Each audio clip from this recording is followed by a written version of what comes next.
So welcome to a new episode of Farm Like a Hero, folks. I'm Richard Perkins. Today I'm here with a special guest, Andrew Woof of Weston Farm in Oxfordshire in the UK. The farm's a third generation tenancy managed by the family since 1975. Andrew farms 200 hectares of organic arable land focused on cereals and pulses. And I'm really excited about this conversation. I feel like the grain question is certainly not talked about enough in this space.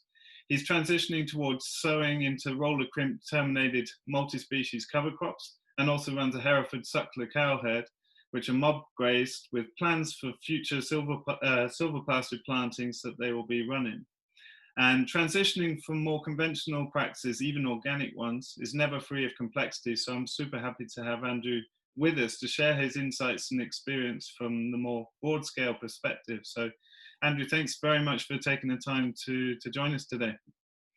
Sure. Thank you very much indeed for having me. I wonder if you could tell us a little bit of the backstory of the farm. You've had it in the family since '75. How did you end up taking it on? Yeah, my landlord is Christchurch, Oxford College, one of the colleges. And my father and, well, the whole family came here in 1975. Father passed away in the mid-90s. I got the tenancy from then onwards. And there's a possibility of a third generation after this. So unfortunately, my wife and I met each other a bit too late in life. So hopefully one of my nieces and nephews will take it on instead, but we'll see. Otherwise it goes back, so it's a bit of a waste of a chance, farming opportunity chance. But yes, so we're here for my lifetime. So I'm very fortunate to have that, as long as I keep on paying the rent, which is, of course, I think too much for mine. So what's the current state of, like, could you describe, like, for listeners that are not from the UK, like, what is a tenancy agreement, just in simple terms? It's an agreement between you and the owner, which is the treasurer of Christchurch, Oxford, and it's an agreement that's a certain length of time. But back in the 70s, they wanted to have stable farming commitments, and so 70s and 80s, I think they had it, with the AHA tenancy, which is the Agriculture Holding Act tenancy, where it's for 3 generations. My father was the first, I'm the second, so there's a possibility of a third. And there are other tenancies called FBT, which is farm business tenancies, which are very much a shorter one, but can be as long as they wish to have them for. And you can renew my ones for my lifetime. You can renew them whenever they want to, whenever so that they run out. But that's it basically. I'm very limited in what I can do. I can't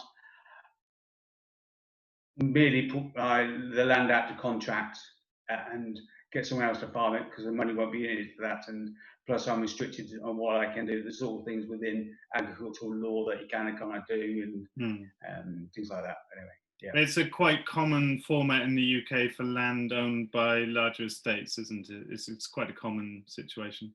Indeed. If I'm right, it's up to sort of 40-50% of the land area is actually tenanted. Well, I don't know. I don't know. Finger in the air. I don't know precisely. So don't quote me on that. And could you tell us about, you've got a neighbour who was a pioneer in organic production. Can you speak a bit about that, when that came around and how that's influenced you? Well, back in the 70s, a couple, Pat and Daphne Saunders from Step Farm, Farringdon, they were one of the first to convert to organics, and they had a dairy herd, and they were one of the instigators in setting OMSCO up, which is Organic Milk Suppliers Cooperative. Funny thing is, my wife used to work for a land agent, and she also developed the OMSCO bit, so it's a small world. And so yes, they started it back in the 70s and persuaded a lot of people in the area to go organic, where in the UK or in Britain, the national average is 3% of the land area is down to organics, but around the founding area, it's gone up to 30%. Sorry, you just went blank. Anyway, yes, it's gone up to 30%. So Mrs. Saunders, Daphne Saunders, unfortunately not with us anymore, was a great persuader, and she encouraged a lot of people to go down the organic route, and we all have gone that, well, a lot have gone down there, and there's really quite a force around here. We tried to set up a marketing hub within the Farringdon area, but that really hasn't come to anything. Where we try to sort of have all supplying, well, similar to your Recoast thing, but it's actually to put it into a designated organic shop, but it came to nothing. So, but it's quite hard from my point of view. To sell a ton of barley, not many housewives want, or a ton of wheat or whatever, not many housewives want to go and have a put that in their bunker to make it and then roll it and mill the thing to do whatever they want to do. So yes, I market my grain through Organic Albion, which is a farmer-led organisation, which is so it's all the money is ploughed into the business. It's not like a big cargo where all the money gets siphoned off somewhere else. It is very, and you feel a part of it. You have to become a member, and you really feel a part of it, and you're well looked after.